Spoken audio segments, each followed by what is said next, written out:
Baiklah, kita berpindah ke informasi selanjutnya, Oke Zoners, karena sebentar lagi di bulan Oktober kita akan sama-sama menyaksikan pertandingan antara Indonesia dan juga Arab Saudi dan Irak. Dan Irak. Dan katanya pelatih Irak gemeter masa lihat kekuatan timnas Indonesia. Wah, kita udah mulai diperhitungkan nih berarti. Iya, karena kan memang dalam kepemimpinannya Patrick Kluivert ini memang banyak sekali perubahan-perubahan yang sudah dilakukan. Beda banget kualitasnya, wah diakui akhirnya ya. Menurut pelatih Irak, ini beda banget sama tahun 2023. Karena kan di tahun 2023 tuh Indonesia atau skuad Garuda kalah 3-1 dari Irak. Dan melihat kan namanya pelatih pasti nyimak nih, udah sejauh apa nih, strategi apa yang pengen gue lakukan nih kalau misalkan ketemu sama Indonesia. Nah kebetulan pelatih Irak habis melihat pertandingan dan juga permainan tim Indonesia yang menurutnya berbeda banget dengan 2023, pertandingan 2023. Udah banyak peningkatan ya, Betul. yang patut diwaspadai oleh Irak ya sebenarnya. Pertandingannya 2024 tapi awal, Januari. Oke, nah itu dilihat tuh, dipantau tuh. Betul. Berarti kan semua pelatih tuh saling memantau tim lawan ya. Betul. Wah ternyata Indonesia ini udah banyak banget peningkatannya dan akhirnya sampai gemetar. Ya, dan apalagi kan ini kan kita tergabung dalam grup yang sama, nih, grup B. Di dalamnya ada Indonesia, ada Arab Saudi dan juga Irak. Nah ini pertandingannya ini akan dilaksanakan di Oktober awal. Nah ini, Oke Zoners, menurut pelatih Irak, Tahir Adnan ini, pelatihan permainan atau latihan yang diberikan sama pelatih Patrick Kluivert ini sangat berbeda karena Patrick Kluivert ini menurut pelatih Irak ya, ini yang gue baca dari okezone.com, ini mampu membangun sistem permainan yang lebih terorganisir. Habis itu memaksimalkan potensi pemain-pemain yang ada. Iya, dan juga tidak hanya dari sisi fisik yang kuat, tapi semangat juangnya juga tinggi katanya. Nah itu yang sebenarnya lebih menakutkan buat Irak karena Patrick Kluivert ini berhasil menanamkan mental juara sehingga dalam setiap pertandingan tuh katanya pemain timnas kita tuh sangat determinasinya luar biasa, sangat optimal sekali, sehingga itu yang membuat mental lawan jadi wah kayaknya Indonesia siap banget nih jadi juara, wah keren banget ya. Jadi nggak cuma mengandalkan fisik gitu kan. Di sisi lain juga memang kan pemain timnas Indonesia banyak mendatangkan pemain-pemain naturalisasi dari Eropa yang secara kualitas teknisnya juga lebih baik daripada sebelum-sebelumnya gitu. Dan ini juga jadi perpaduan yang menarik ya, keunggulan pemain lokal berpadu dengan teknik-teknik baru dari pemain naturalisasi. Nah itu dia yang maksudnya tadi mau gua bilang tuh Oke Zoners ya. Jadi gimana nggak gemeter tuh? Oh iya benar, karena memang sekarang juga lebih terlihat bahwa permainannya walaupun terkadang ada sisi defensif, tapi ketika bermainnya harus cepat atau ofensif, terlihat sekali permainan bola-bolanya cepat dan akurasinya juga semakin baik ya permainan timnas Indonesia. Dan ya memang bisa kita lihat sendirilah, kita sebagai penonton atau sebagai warga Indonesia merasa semakin bangga, merasa semakin percaya diri dengan kemampuan timnas kita di kancah internasional. Dan menonton pertandingan timnas tuh semakin semangat ya, walaupun misalnya bukan fans sepak bola. Jadi banyak nih yang nonton karena sekarang penonton timnas tuh nggak cuma supporter-supporter lama, tapi fans-fans baru mulai bermunculan karena melihat kok makin seru, kok timnas nih makin menggema gitu di internasional, makin diakui. Jadi kita pun merasa bangga ikut nonton akhirnya. Luar biasa ya. Nah ini siapa aja pemain abroad yang memperkuat timnas Indonesia menjelang kualifikasi Piala Dunia 2026 dan kira-kira dampaknya apa? Nah pemain-pemainnya yang seperti kita tahu, kita punya goalkeeper kita ada Emil Audero, ada juga di bagian pertahanan ada Jaitzes dan juga Kevin Dix. Ada juga pemain tengah ada Joel Pelupesi dan juga penyerang kita Oli Romini yang sekarang sudah mulai membaik dari cederanya. Betul, dan ini akan meningkatkan kualitas teknik, mental bertanding dan juga keseimbangan tim dengan komposisi tadi ya.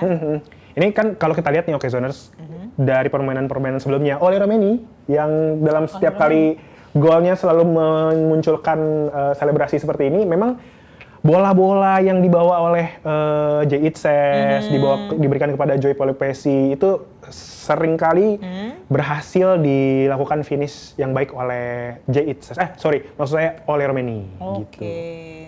Semakin menarik ya, Tom. Menarik banget Oke Zoners. Ini kedepannya nanti kita pasti simak. udah pada nggak sabar nih lihat nonton pertandingan nanti Indonesia lawan Irak dan juga Arab Saudi. Karena semakin kesini semakin banyak sekali ya hal-hal yang bisa bikin bangga ya dari perkembangan timnas kita. Dan kalau misalkan kita menyimak permainan-permainan timnas Indonesia di Super League ya, kita juga bisa melihat permainan-permainan. Ada Tom Haye di dalamnya, Eleanor Reinders, yang nanti juga kita sebenarnya akan bahas juga nih Okezoners. Betul, setelah ini pemain-pemain ini yang sebenarnya bergabung juga di Persib, tapi sekarang tuh kita pengen tahu dulu seperti apakah persiapannya untuk timnas Indonesia melawan Irak, terutama karena memang ini adalah salah satu informasi yang nggak sering didapatkan kalau misalkan Irak itu merasa khawatir dengan strategi yang akan dilakukan oleh tim yang akan dilawannya. Betul, begitupun dengan nanti laga versus Arab Saudi ya, yang nanti bisa jadi ujian besar, tapi dimungkinkan bisa mendapatkan hasil yang positif dan bisa mendorong kepercayaan diri para pemain. Betul, dan memang yang perlu diwaspadai selain Irak memang adalah salah satunya Arab Saudi yang belakangan ini memang permainannya juga bisa dibilang meningkat drastis dan Irak pun juga sebenarnya mewaspadai dengan pertandingan dengan Arab Saudi, tapi memang sebenarnya Irak butuh benar-benar menang lawan semua anggota di grup supaya bisa masuk dalam tim Piala Dunia 2026. Ya, dan diharapkan laga dengan Irak ini bisa menjadi peluang untuk lolos ya, walaupun ini merupakan laga yang lumayan krusial ya. Tapi ini bisa menjadi peluang lolos untuk timnas Indonesia.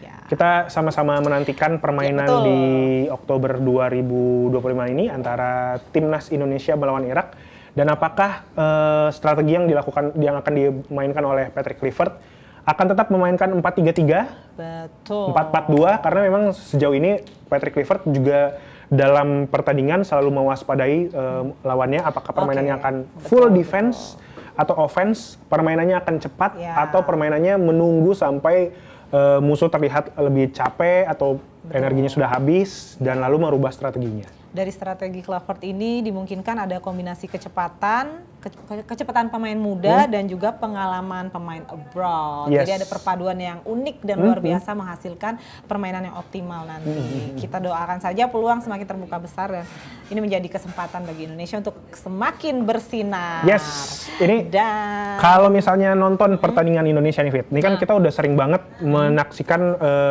timnas Indonesia yang sekarang strateginya terus prestasinya semakin naik gitu kan.